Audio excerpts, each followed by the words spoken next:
Hi friends, வாழ்க வளமுடன். இன்றைக்கி என்ன பார்க்க போகிறோம்னா, வெள்ளை பூசணிக்காயில் வச்சு ஒரு ஹெல்த்தியான ஜூஸ் பார்க்க போகிறோம்.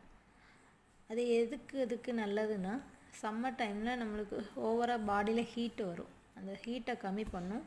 வெயிட் லாஸ் பண்ணுறவங்களுக்கு ரொம்ப யூஸ்ஃபுல்லாக இருக்கும். அது மாத்திரம் இல்லாமல் கர்ப்பபாத்திரத்தில் புண்ணு இருக்கிறவங்களுக்கும் இது குடிச்சிட்டு வந்தீங்கன்னா அந்த புண்ணெல்லாம் சரியாயிடும். இது எப்படி பண்ணலான்னு பார்க்கலாம் ஃப்ரெண்ட்ஸ், வாங்க. ஃபஸ்ட்டு அந்த பூசணிக்காயில் தேவையான அளவு கட் பண்ணி ஒரு பீஸ் எடுத்துக்கோங்க. அதில் மேலே இருக்கிற கொட்டையெல்லாம் எடுத்துகிட்டு தோலெல்லாம் சீவிட்டு சின்னதாக கட் பண்ணிக்கோங்க. கட் பண்ணிவிட்டு ஒரு ஜாரில் 2 சின்ன பீஸு இஞ்சி, 10 மிளகு, கொஞ்சோண்டு கருவேப்பிலை போட்டு குறன்னு தண்ணி ஊற்றாமல் அரைச்சிக்கோங்க.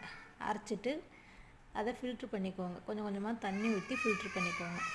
அதுக்கப்புறம் அதில் 1/2 லெமனை பிழிஞ்சு விட்டு 1 ஸ்பூன் நாட்டு சக்கரை போட்டு கலக்கி வாரத்துக்கு 3 டைம்ஸ் குடிங்க ஃப்ரெண்ட்ஸ். ரொம்ப ஹெல்த்தி, ரொம்ப உடம்புக்கு நல்லது.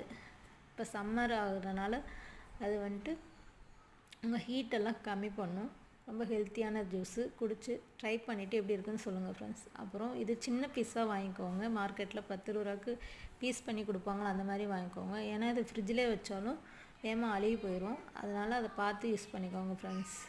அப்புறம் என் சேனலை சப்போர்ட் பண்ணுங்கள், லைக் பண்ணுங்கள் ஃப்ரெண்ட்ஸ். பாய்.